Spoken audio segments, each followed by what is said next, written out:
नमस्कार, मैं रवीश कुमार। ट्रंप ने कहा है कि वे इस्लामाबाद जा सकते हैं।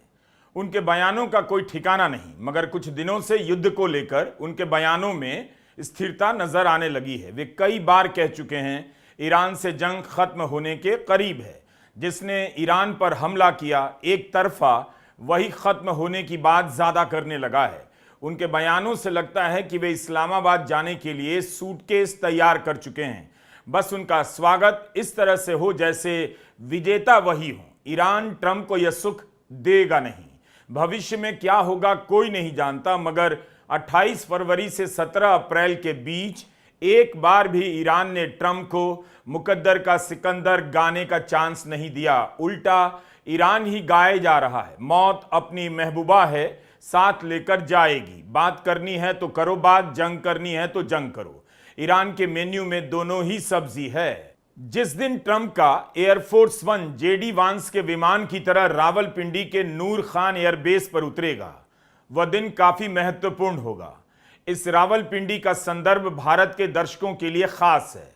नूर खान एयरबेस ऑपरेशन सिंदूर के समय पीआईबी ने लिखा था कि भारतीय वायुसेना ने पाकिस्तान में आतंकी ढांचे के खिलाफ सटीक हमला करने में अहम भूमिका निभाई।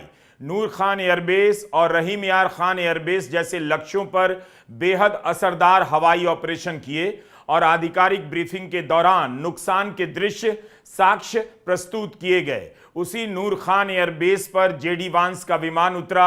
शायद वहीं ट्रंप का भी एयरफोर्स वन उतर जाए। अगर ट्रंप इस्लामाबाद जाते हैं तो ऑपरेशन सिंदूर के बाद रक्षा मंत्री राजनाथ सिंह ने कहा था, भारतीय सेना की ताकत की गूंज रावलपिंडी तक पहुंच चुकी है। हमने केवल सीमा से सटे सैन्य ठिकानों पर ही नहीं कार्रवाई की, बल्कि भारत की सेनाओं की धमक उस रावलपिंडी तक सुनी गई जहां पाकिस्तानी फौज का हेडक्वार्टर मौजूद है। हमने नूर खान एयरबेस का जिक्र इसलिए किया क्योंकि हम इस वीडियो में ऑपरेशन सिंदूर के बाद से जारी सीज फायर के दौरान भारत ने आतंकवाद और पाकिस्तान के अपने मुद्दे को कैसे हैंडल किया और ईरान 7 अप्रैल से लेकर 22 अप्रैल के बीच सीज फायर का इस्तेमाल किस तरह से कर रहा है, इस पर बात करेंगे। ईरान पर 1979 से प्रतिबंध है। 4 दशकों से अधिक समय तक प्रतिबंध झेलने वाला ईरान 1 महीने के भीतर अमेरिका की सबसे ताकतवर हस्तियों को 2-2 बार अपने पड़ोस में बात करने के लिए जमीन पर उतार दे, वह भी अपनी शर्तों पर, तो इस नजारे को सांसें रोककर और आहें भरकर देखने की जरूरत है। Would you ever go to Pakistan to seal the deal yourself? I would go to Pakistan, yeah. Pakistan has been great. They've been so good. Islamabad, I might go. Yeah. If the deal is signed in Islamabad, I might go. The field marshal has been great. The prime minister has been really great in Pakistan. So I might go. They want me. 7 अप्रैल को Iran की सभ्यता का अंत की धमकी देने वाले Trump Islamabad में ईरान से बात कर रहे होंगे। सोचकर ही हंसी छूट जानी चाहिए और गुदगुदी मच जानी चाहिए। खुद ही मिटाने की धमकी, खुद ही सीज फायर और खुद ही ऐलान कर रहे हैं इस्लामाबाद जाएंगे डील साइन करने। ईरान से कौन आएगा? वही टीम जो इस्लामाबाद जा चुकी है। तो अमेरिका के राष्ट्रपति, ईरान के विदेश मंत्री और स्पीकर से बात करने इस्लामाबाद जाएंगे, या फिर तब ईरान की तरफ से राष्ट्रपति पेजेश्कियां इस्लामाबाद आएंगे?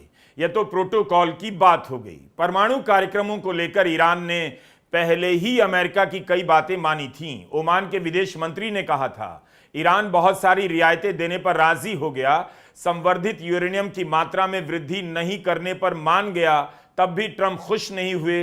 अब ईरान ने इस मसले पर ऐसा क्या आश्वासन दे दिया है कि ट्रंप सीधे इस्लामाबाद जाकर डील साइन करना चाहते हैं। तेहरान में पाकिस्तान के सेनाध्यक्ष जनरल मुनीर आईआरजीसी के मुख्यालय क्यों गए?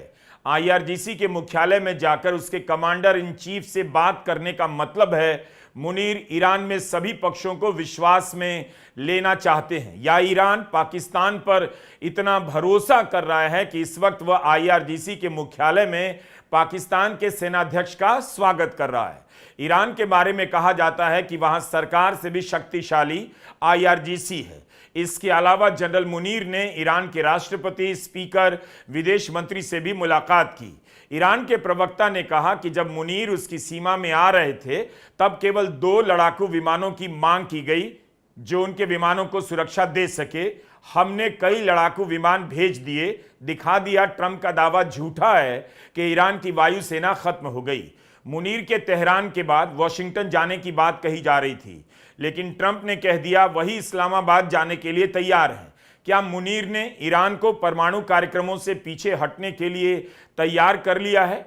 ट्रंप ने फिर से फालतू बयानबाजी की है इस मामले में, या उनका यह बयान मुनीर के फीडबैक पर आधारित है कि ईरान सारा यूरेनियम अमेरिका को सौंप देगा, उसके बाद वह कभी परमाणु हथियार नहीं बना पाएगा। हम ऑपरेशन सिंदूर के बाद भारत और पाकिस्तान के बीच सीज फायर और ईरान पर एक तरफा हमला करने के बाद ट्रंप का एक तरफा सीज फायर, दोनों की बात करेंगे। लेकिन एक संयोग ऑपरेशन सिंदूर का यहां जिक्र करना जरूरी हो जाता है। वॉशिंगटन में इसराइल और लेबनान के बीच 10 दिनों का सीज फायर हुआ। इससे पहले कि इसराइल अपने कैबिनेट में मंजूरी देता, ट्रंप ने सीज फायर की घोषणा कर दी। इसराइल नाराज हो गया है कि ट्रंप क्रेडिट लेने के चक्कर में जल्दी कर बैठे। उसकी सेना को सीज फायर की सूचना नेतन्याहू से नहीं मिली, ट्रंप से मिली। सेटबैक तो है। अल जजीरा ने लिखा है कि ट्रंप के ऐलान कर देने से इसराइल नाराज है। इसी तरह ट्रंप ने ऑपरेशन सिंदूर के समय प्रधानमंत्री नरेंद्र मोदी से पहले ही सीज फायर का ऐलान कर दिया था। भारत ने अपनी नाराजगी तो जताई भी नहीं कि ऑपरेशन सिंदूर के बाद सीज फायर का क्रेडिट ट्रंप क्यों लिए जा रहे हैं। इसराइल नाराजगी जता रहा है, कह रहा है कि यह सीज फायर ईरान के दबाव में हुआ है। कि आपको कुछ समय के लिए सही ट्रंप नेतन्याहू को किनारे करते दिख रहे हैं। इस सीज फायर में भी पाकिस्तान की भूमिका नजर आ रही है। ईरान ने लेबनान से सीज फायर के लिए पाकिस्तान का शुक्रिया अदा किया है। ईरान के स्पीकर कालिबाफ ने कहा है कि मैं पाकिस्तान के जनरल आसिम मुनीर का शुक्रिया अदा करता हूं, 2 बातों के लिए, एक मध्यस्थता के लिए और दूसरा सीज फायर को मंजूरी देने के लिए। तो क्या मुनीर ईरान से कुछ ऐसा हासिल कर रहे हैं जिसे पाने के लिए ट्रंप इस्लामाबाद पहुंच ही जाएंगे? यह कैसे हुआ? लेबनान और इसराइल की जंग रुकवाने में पाकिस्तान की क्या कोई भी भूमिका हो सकती है? पाकिस्तान की गारंटी पर ईरान, लेबनान और इसराइल के बीच सीज फायर को स्वीकार कर रहा है, जबकि पाकिस्तान इसराइल का खुला विरोध करता है। प्रधानमंत्री मोदी नेतन्याहू को अपना फ्रेंड कहते हैं। इसराइल और लेबनान के बीच 10 दिनों के लिए सीज फायर हुआ है। ईरान की शर्त थी कि लेबनान पर हमला बंद होगा, तभी बात आगे बढ़ेगी। तो क्या ईरान के साथ बातचीत को एक और मौका देने के लिए लेबनान के साथ युद्ध विराम किया गया है? अगर जनरल मुनीर लेबनान और इसराइल के बीच बातचीत में भूमिका निभा सकते हैं, तो क्या यह माना जा सकता है कि ईरान में 3 दिनों तक रुककर उन्होंने परमाणु कार्यक्रमों को लेकर उसे राजी कर लिया होगा? So very important is that Iran does not have a nuclear weapon, and they've agreed to that. Iran's agreed to that, and they've agreed to it very powerfully. They've agreed to give us back the nuclear dust that's way underground because of the attack we made with the B-2 bomber. So we have a lot of agreement with Iran, and I think something's going to happen very positive. अमेरिकी media में खबरें छपी हैं कि America चाहता है कि Iran 20 साल तक के लिए यूरेनियम का संवर्धन रोक दे। इस्लामाबाद टॉक्स में उसकी यह बड़ी शर्त थी। ईरान ने कहा 5 साल से ज्यादा की बात नहीं मान सकता।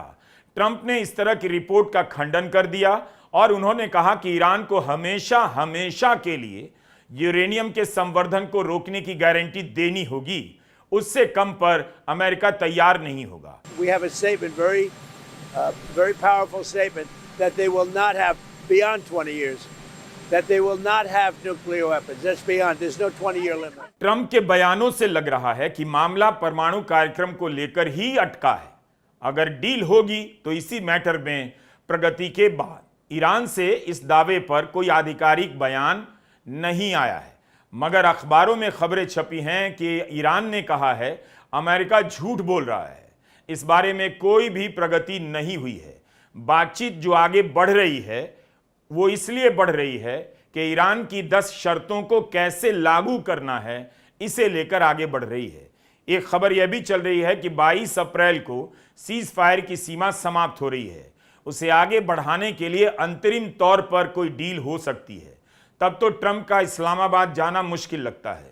हो सकता है ट्रंप इस्लामाबाद जाने की बात कर ईरान को संदेश दे रहे हैं कि हम तैयार हैं, आप कुछ मान भी लीजिए और हमें इस युद्ध से बाहर निकलने में थोड़ी मदद कर दीजिए। सीरिया से अमेरिकी सैनिकों की वापसी को लेकर कयास लगाए जा रहे हैं, मगर ट्रंप ने ईरान पर हमले से पहले ही कह दिया था सीरिया से अपनी सेना हटाएंगे। क्या ट्रंप इन सैनिकों का इस्तेमाल ईरान पर जमीन से चढ़ाई के लिए करेंगे? इस चढ़ाई की बात कई दिनों से हो रही है, मगर ट्रंप अभी तक हिम्मत नहीं कर पाए। उधर खबरें भरी पड़ी हैं कि अमेरिका फारस की खाड़ी में तैनाती बढ़ा रहा है। 10,000 सैनिक भेजे गए हैं। मिडिल ईस्ट के लिए हजारों की संख्या में सैनिक रवाना हो रहे हैं। कई सारे युद्धपोत भेजे गए हैं, तैनात कर दिए गए हैं। हो सकता है ट्रंप आगे की जंग की तैयारी में हो, लेकिन इन बातों से ईरान पर असर नहीं। वह जंग से घबराकर अमेरिका के आगे झुकता हुआ नजर नहीं आ रहा। हमने शुरुआत में ऑपरेशन सिंदूर का जिक्र किया। ऑपरेशन सिंदूर और ऑपरेशन एपिक फ्यूरी की तुलना नहीं की जा सकती। दोनों का स्केल काफी अलग है, मगर ऑपरेशन सिंदूर भले 88 घंटे ही चला, लेकिन इसमें दुनिया की 2 परमाणु शक्तियां आमने सामने तो थीं। जंग लंबी चलती तो इसका असर भी ईरान से कम नहीं होता। भारत ने जंग शुरू कर कैसे खत्म की, ईरान ने जंग शुरू नहीं की, लेकिन उसने जंग कैसे खत्म की, इसकी भी चर्चा जियोपॉलिटिक्स के किसी कोने में की जानी चाहिए। आज 17 अप्रैल है। 22 अप्रैल 2025 को पहलगाम में आतंकी हमला हुआ था।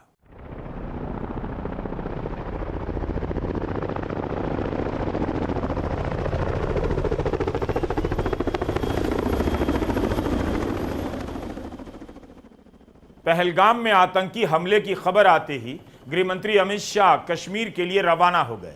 23 अप्रैल 2025 को उनका यह हेलीकॉप्टर पहलगाम के उस मैदान पर उतरा जहां आतंकवादियों ने 26 सैलानियों की हत्या कर दी थी। भारत की जनता में आतंकी हमले को लेकर बहुत गुस्सा भर गया। हिंदू बनाम मुस्लिम की सियासी दुकान एक झटके में सबने बंद कर दी। विपक्ष भी सरकार के साथ हो गया और जवाब मांगा जाने लगा। 2 सवाल थे, पहलगाम में सुरक्षा की चूक कैसे हुई, कौन जिम्मेदार था, इसके लिए किस किस के खिलाफ एक्शन हुआ।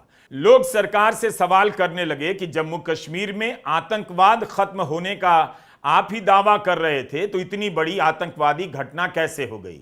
दूसरा सवाल था, अगर आतंकी हमले में पाकिस्तान का हाथ है तब भारत क्या करेगा। भारत ने 7 मई को पाकिस्तान के खिलाफ ऑपरेशन सिंदूर लॉन्च कर दिया। 1 साल के भीतर दुनिया के 2 सीज फायर की कहानियां अब आपस में टकराना चाहती हैं।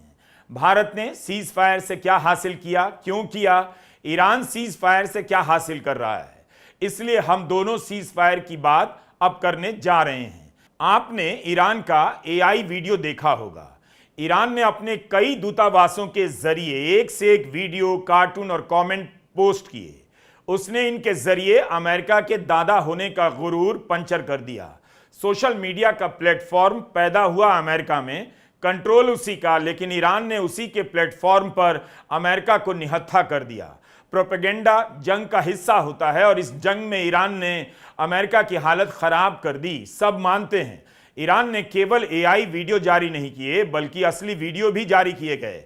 अपनी ऐतिहासिक इमारतों का, अपने शहरों का दुनिया को बताना शुरू कर दिया कि ईरान है क्या। भारत के भी दूतावास दुनिया भर में हैं। अगर आप ईरान के दूतावासों के परफॉर्मेंस की तुलना ऑपरेशन सिंदूर के समय भारतीय दूतावासों के परफॉर्मेंस से करेंगे तो काफी कुछ जानने को मिलेगा। भारत को सभी दलों की टीम 33 देशों में भेजनी पड़ी। ईरान ने ऐसा कुछ भी नहीं किया, क्योंकि उसकी टीम पहले से हर देश में तैनात थी। ऑपरेशन सिंदूर के समय भारत के दूतावासों और ईरान युद्ध के समय ईरान के दूतावासों का ईमानदारी से मूल्यांकन करेंगे तो देख पाएंगे भारत ने क्या किया और भारत क्या कर सकता था। ईरान में मीडिया की आजादी पर संदेह है। भारत में मीडिया आजाद है, इस पर तो आप यकीन ही नहीं करेंगे। इस बात को यहां छोड़ देते हैं। ईरान की मीडिया का इस जंग में खास रोल नहीं दिखा, मगर उसने ऐसा कुछ नहीं किया जिससे ईरान का खेल बिगड़ जाए या ईरान की नाक कट जाए। आप भूले तो नहीं कि ऑपरेशन सिंदूर के समय भारत का गोदी मीडिया कितना थर्ड क्लास काम कर रहा था। ऐसे ऐसे बेकार के दावे किए कि दुनिया भर के लोग हंसने लगे। आईटी सेक्टर का चैंपियन भारत सोशल मीडिया के खेल में पिछड़ता लगा। उसकी वजह यही है कि इनकी सारी ट्रेनिंग एंटी मुस्लिम पॉलिटिक्स की हो गई है। सरकार के विरोधियों को कुचलते कुचलते इनकी कल्पनाओं में दुश्मन का मतलब कुछ पत्रकार, कुछ नेता ही रह गए हैं। अपने लोगों से जब आप दुश्मन मानकर लड़ते हैं तब कल्पनाएं आपका साथ छोड़ देती हैं। आपके वीडियो में कोई क्रिएटिविटी हो ही नहीं सकती। ईरान इस जंग के दौरान और सीज फायर के दौरान लगातार अपना क्रिएटिव प्रोपेगेंडा करता रहा, अमेरिका को ललकारता भी रहा, बातें भी करता रहा और अपना इतिहास और अपनी ताकत भी बताता रहा। भारत में सीज फायर हुआ नहीं कि 10 दिन के भीतर सब भूल गए। ईरान सीज फायर में भी लगा हुआ है, सीज फायर में भी अपनी बात पहुंचा रहा है। 10 मई 2025 को सीज फायर हुआ। भारत के कई मंत्री कई बार कह चुके हैं सीज फायर आज भी जारी है। तो इस दौरान आतंकवाद और पाकिस्तान को लेकर भारत ने क्या बयान दिया है? जब सीज फायर जारी है तब भारत अपने मुद्दों को लेकर, उस समय के मुद्दों को लेकर, आतंकवाद और पाकिस्तान को लेकर क्या कर रहा है? क्या कुछ बोल रहा है? इसीलिए स्वतंत्र पत्रकारों के YouTube चैनलों को टारगेट करने के लिए कानून में रास्ता खोजा जा रहा है।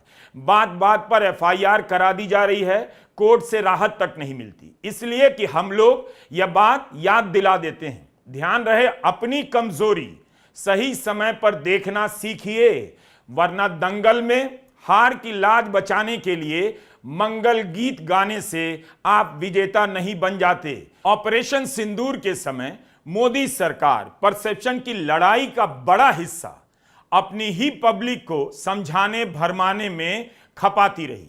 ऐसा लग रहा था उसे जंग इसलिए जीतना है ताकि चुनावी राज्यों में माहौल बन सके।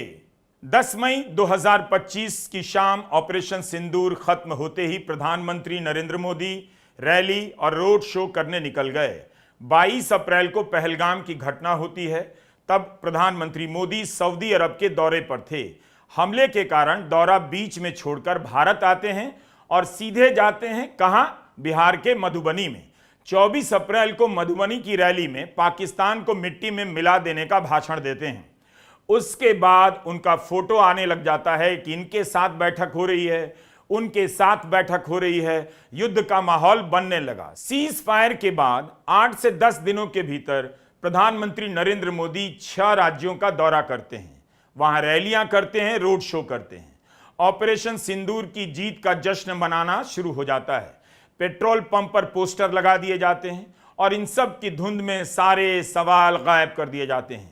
अभी भी सवाल पूछे जा रहे हैं कि जीत हुई या नहीं, क्या क्या हुआ, सीज फायर कैसे हो गया, ट्रंप बार बार दावा क्यों कर रहे हैं, भारत के विमानों को नुकसान पहुंचा या नहीं पहुंचा।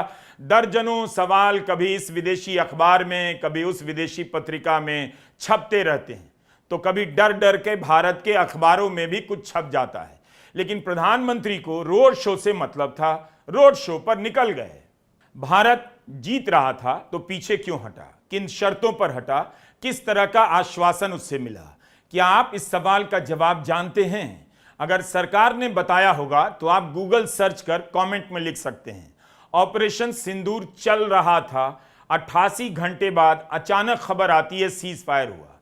इसका ऐलान कौन करता है? भारत के प्रधानमंत्री नहीं, उनसे पहले ट्रंप। 10 मई की शाम ट्रंप अमेरिका से ऐलान करते हैं सीज फायर हो गया।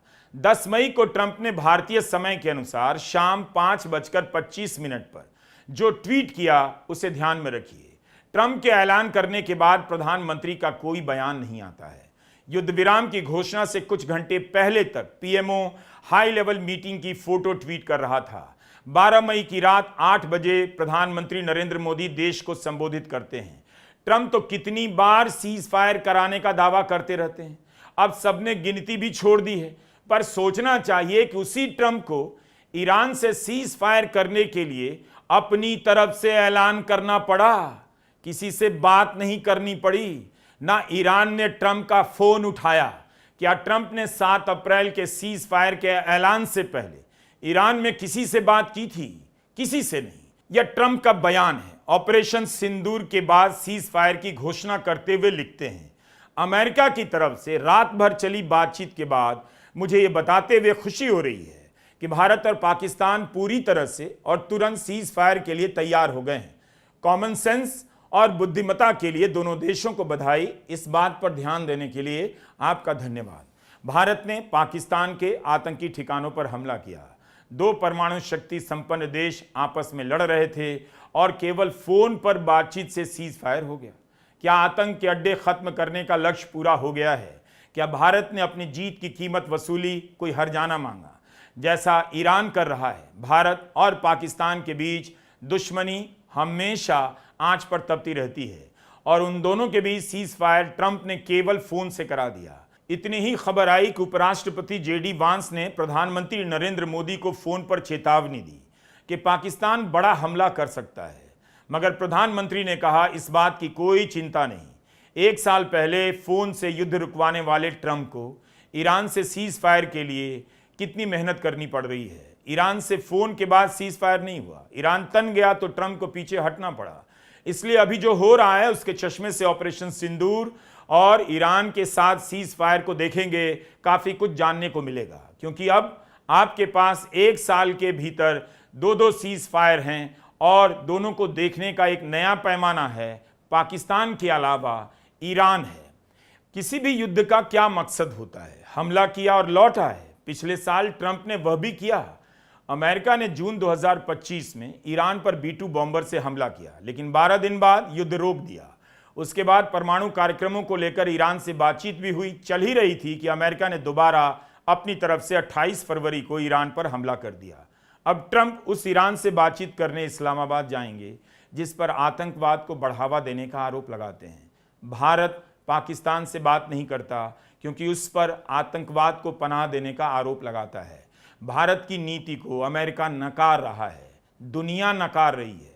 अमेरिका पाकिस्तान से बात कर रहा है और भारत अपनी इस नीति पर चुप है। सब इसी इंतजार में हैं कि कोई बड़ा मुद्दा आ जाए ताकि इन सब सवालों पर जनता को सोचने का मौका ना मिले। करते रहिए बिग इवेंट और बिग न्यूज़ का ड्रामा, लेकिन सवाल तब भी लौट आते हैं। बीच समंदर में फेंका हुआ सामान एक दिन साहिल पर लौट आता है। पाकिस्तान लगातार कूटनीतिक बढ़त हासिल कर रहा है। भारत की यही कोशिश थी कि पाकिस्तान को जगह ना मिले। सऊदी अरब, चीन, ईरान, अमेरिका सब पाकिस्तान पर भरोसा जता रहे हैं। अगर ऑपरेशन सिंदूर जारी है तो भारत आतंकवाद और पाकिस्तान के रिश्तों को लेकर बोल क्यों नहीं रहा? इतने चुनाव चल रहे हैं देश में, चुनावों में तो भाषण दिए ही जा सकते हैं। सवाल है इस पर चुप्पी क्यों है? इस बार के चुनावों में पाकिस्तान को लेकर बार बार भाषण क्यों नहीं हुए? पाकिस्तान के रोल पर भारत का क्या कहना है? आखिर भारत कुछ ना कहने वाला देश क्यों बनता जा रहा है? नमस्कार, मैं रवीश कुमार।